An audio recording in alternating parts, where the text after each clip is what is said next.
mu nkubiri y'amakuru avugwa mu itangazamakuru rya siporo mu Rwanda. Uyu munsi imitwe y'inkuru yose yugarijwe n'intambara y'amagambo akakaye hagati ya Rugaju Ligani na Musangafura Christian Lorenzo. Benshi bari kwibaza bati ese kuki Ligani yashatse kwerekana ko Lorenzo aciriritse cyane? Niki kihishe inyuma y'agahinda gakomeye Lorenzo agaragaza uyu munsi?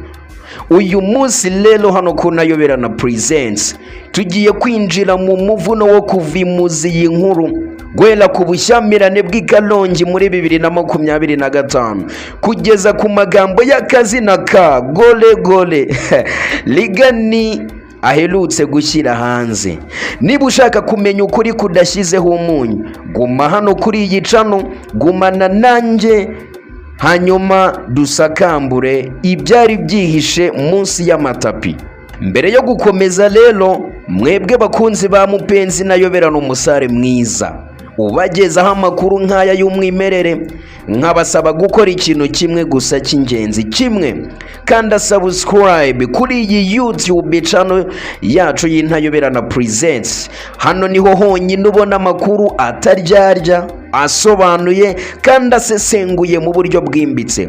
Kanda no ku kamenyetso k'inzogera kugira ngo n'ubutaha inkuru nk'iyi ishyushye nk'inkuba nigera hanze ubu wa mbere mu kuyimenya.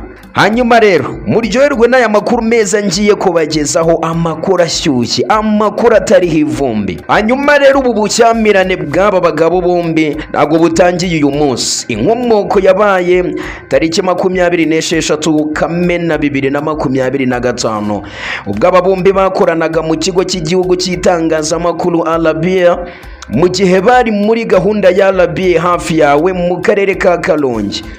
Rugaju Ligani na Lorenzo bararwanye bafatana mu mashati, ingumi, ibipfusi, imigeri birabira.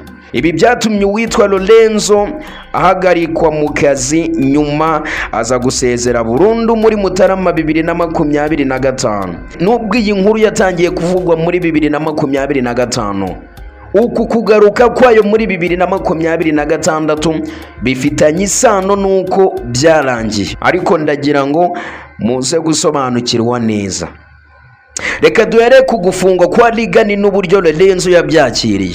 Ubwo Rugaju Ligani yakurikiranwaga n'inzego z'umutekano RDF ndetse na RIB ku bibazo byo gukoresha nabi amafaranga muri APRFC, bivugwa ko witwa Lorenzo yishimiye cyane gufungwa kwa Ligani. Nyuma y'aho Ligani afunguriwe, abanyamakuru bagerageje kugaragaza nk'abunze ubumwe, bamamaza ibikorwa bitandukanye, ariko ibi byaje kugaragara ko byari ukurenzaho. Hanyuma rero gushyamirana kweruye muri Gashyantare 2026. Ahangaha niho imbarutso yaje ibimbarutso.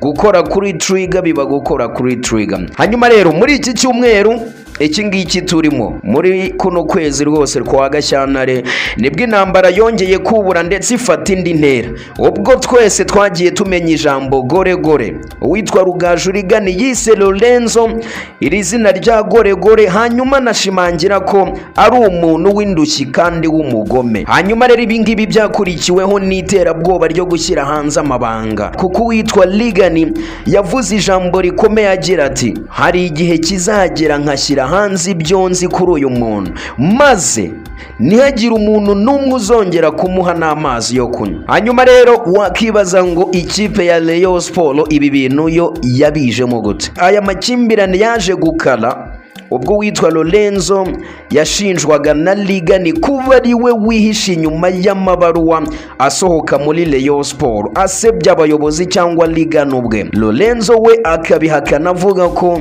hari abashaka kumuteranya n'abayobozi ba Rayon Sport nka Gakwaya Olivier. Hanyuma rero ibi bigakomereza ku myitwarire iciriritse y'uwitwa Ligani.